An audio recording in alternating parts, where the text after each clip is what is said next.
Cinema ரகசியம் நேயர்களுக்கு வணக்கம். தமிழ் சினிமாவில் நகைச்சுவை என்றாலே முதலில் நினைவுக்கு வரும் பெயர் சந்திரபாபு.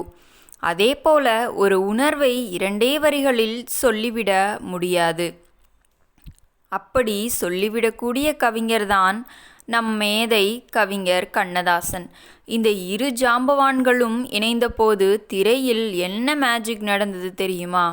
ஆம், சந்திரபாபு அவர்களை சாதாரண நகைச்சுவை நடிகர் என்று சொல்லிவிட முடியாது. அவர் திரையில் சிரிக்க வைத்தாலும் அவருக்குள் ஒரு மிகப்பெரிய சோகம் இருந்தது. அவருடைய வாழ்க்கையில் கஷ்டங்கள், அவர் சந்தித்த துரோகங்கள், தனிமை என அனைத்தையும் அவர் தன் நடிப்பிலும் பாடும் விதத்திலும் காட்டினார். அந்த தனித்துவமான பாணியை கவிஞர் கண்ணதாசன் மிக சிறப்பாக புரிந்து கொண்டார்.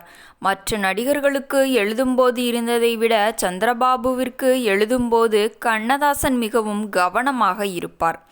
சந்திரபாபுவின் குரலில் இருந்த அந்த விசித்திரமான உணர்ச்சி, அதே சமயம் உணர்ச்சிமிக்க தோணிக்கு என்ன மாதிரியான வரிகள் பொருத்தமாக இருக்கும் என்பதை அவர் ஆராய்ந்து பார்த்து எழுதுவார். ஆம், சந்திரபாபுவின் பாடல்களில் ஒரு தனிபாணி இருக்கும்.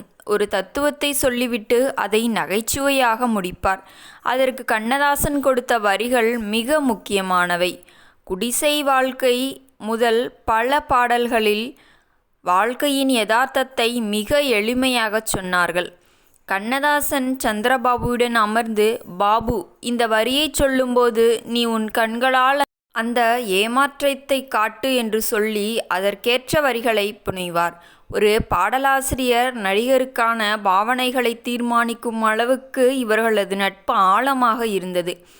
ஒரு கட்டத்தில் கண்ணதாசன் என் வரிகளை பாடும்போது அந்த வரிகளுக்கு சந்திரபாபு உயிர் கொடுத்து விரிகிறான் என்று பலமுறை வெளிப்படையாக பாராட்டியுள்ளார். இவர்களது கூட்டணி வெறும் தொழில்முறை கூட்டணி அல்ல, அது கலைஞர்களுக்கு இடையே ஒரு புரிதல். ஆம், இன்றைய சினிமா சூழலில் பல நடிகர்கள் பாடுகிறார்கள். ஆனால் அந்த பாடல்களில் ஒரு வாழ்க்கை தத்துவம் இருக்கிறதா என்பது கேள்விக்குறி. ஆனால் சந்திரபாபு பாடிய ஒவ்வொரு பாடலும் ஒரு வாழ்வியல் பாடமாக இருந்தது. சந்திரபாபுவின் அந்த தனித்துவமான குரல், அதற்கு எம்எஸ்வி போன்ற இசையமைப்பாளர்களின் இசை என ஒரு முழுமையான கலப்படையாக அவை அமைந்தன. நகைச்சுவை நடிகர்கள் என்பவர்கள் வெறும் கேலி செய்பவர்கள் அல்ல, அவர்கள் சமூகத்தின் வழிகளை தன் நகைச்சுவைக்குள் மறைத்துச் சொல்பவர்கள் என்பதை இந்த கூட்டணி உலகிற்கு நிரூபித்தது. சந்திரபாபுவின் அந்த மெலன்கோலி மற்றும் கண்ணதாசனின் தத்துவம் இன்று பல இளைஞர்களை ஈர்க்கிறது. ஆமாம், அவர்கள் உருவாக்கிச் சென்ற அந்த பாடல்கள் காலம் கடந்து இன்றும் நமக்கு சொல்லிக் கொடுக்கின்றன. வாழ்க்கை என்பது ஒரு நாடகம், அதில் நாம் எல்லோரும் கலைஞர்கள் என்று. இந்த வீடியோ உங்களுக்கு பிடித்திருந்தால் மறக்காமல் லைக் செய்யுங்கள். கண்ணதாசன் சந்திரபாபு கூட்டணியில் உங்களுக்கு பிடித்த பாடல் எது என்று கீழே கமெண்ட் செய்யுங்கள். மீண்டும் ஒரு சுவாரஸ்யமான சினிமா தகவல்களுடன் உங்களை வந்து சந்திக்கிறேன். நன்றி, வணக்கம்.